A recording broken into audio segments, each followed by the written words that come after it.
Hey guys, Projectcarpalooza, we got another EG project car. This one's going to be a little bit different than the one Aaron's doing right now. This particular car, we're going to try and do a K swap in it as cheaply as we can. Now, admittedly, with this car, the easiest swap is a B series swap. In fact, by far it's the most popular swap. You see B series swap EGs everywhere. But the K series is actually gaining more and more ground on the B series swap. Those things are all over the place. The K series, you can find them in junkyards now. They came in Accord, Element, CRV, and of course the RSX and the Civic Si. Now, what we're going to try and do is we're going to try and do a swap and try to do it for under $3,000. So $3,000, that's kind of the typical cost of a B series swap. Not totally. I mean, if you do like a Type R, it's going to be a little more expensive. If you do a non-VTEC motor, it's going to be a little less expensive, but that's why we chose $3,000 for our budget on this K swap. Now, the biggest expense in the K swap is the engine, transmission, and computer. So what we decided to do is we're actually using an Accord engine. The Accord engines you can find online for about $400, $450. The transmissions are all over the place for $250 to $350. And for the computer, we're actually using a modified Accord ECU. Those can be had for about, $35 to $50.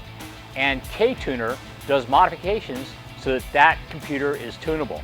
Now, for the engine harness, what we decided to use was an Element harness. The Honda Element harness is the least expensive of all the K series harnesses. It's kind of weird. It's pinned out a little bit differently because obviously it's for an Accord motor and Accord ECU, but also the C101 plug, the plug that interfaces between the car and the engine harness, it's like mirror image of the RSX harness. So you're going to have to do a little bit of, we use the Hasport adapter harness, so we had to do a little modification to that in order to get it to work.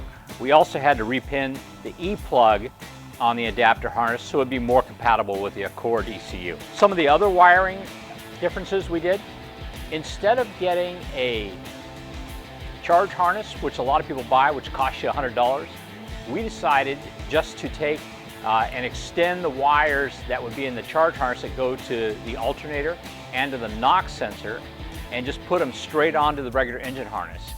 Then we took the alternator charge wire and the starter wire and we took those completely out of the harness. Those normally would be in the charge harness as well. So we took the stock EG positive battery cable harness and we just made a couple of extensions. We extended the wire over to the starter, we had to lengthen it a couple of feet, and then we also took the harness that was originally inside the EG and we stripped out the alternator wire and we made that go from the alternator on our K series over to the fuse box where it needed to go. The NOx sensor plug is pretty unique, and depending on which NOx sensor you have, like the Accord one, you can actually just call up Rywire at rywire.com and you can order from him the connector with a short piece of wire on it. We had him send us a piece with about a 15-inch section of wire on it. We were able to just splice it right into our engine harness and it worked out perfectly.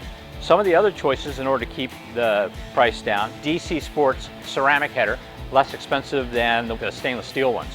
And we went ahead and used a stock Accord clutch. Sometimes if you're lucky, you can buy the engine with the Accord clutch and flywheel still on it. They're a little bit heavier and a little less desirable than the ones from the RSX Type S, so we opted to use that one. We were able to find better prices on new parts for that. Also, we had to modify the engine with the CRV bracket that bolts on here over on the time belt side. This works with the Hasport motor mount kit that we're using, so we needed to buy that as well. Also, the idler pulley. Since we're not having power steering on our EG, and we could have, but as part of the budget, we didn't want to have that extra expense of making hoses, so we bought the idler pulley for the EP3 car. Another part we needed was also the intermediate shaft. I was able to buy 3 of them for $50 each. Typically, they're going to be about $50 to $75. Anything from a Civic with a K series in it will work, except for the new 2012 Up Civics or the RSX with a manual transmission. All those intermediate shafts will work perfectly with this motor. Can't use the Accord one, it's a little bit long. Although, we could probably make a custom axle for you. Why don't you give Hasport a call and see if they'll make a custom axle if you decide you want to use the Accord intermediate shaft. Now, all the part numbers for these things, like the bracket and the pulley, We'll put those part numbers below our YouTube, the description, or you can go to VTEC.academy or VTECacademy.com and you can download a list from there. So we'll have all those part numbers for you.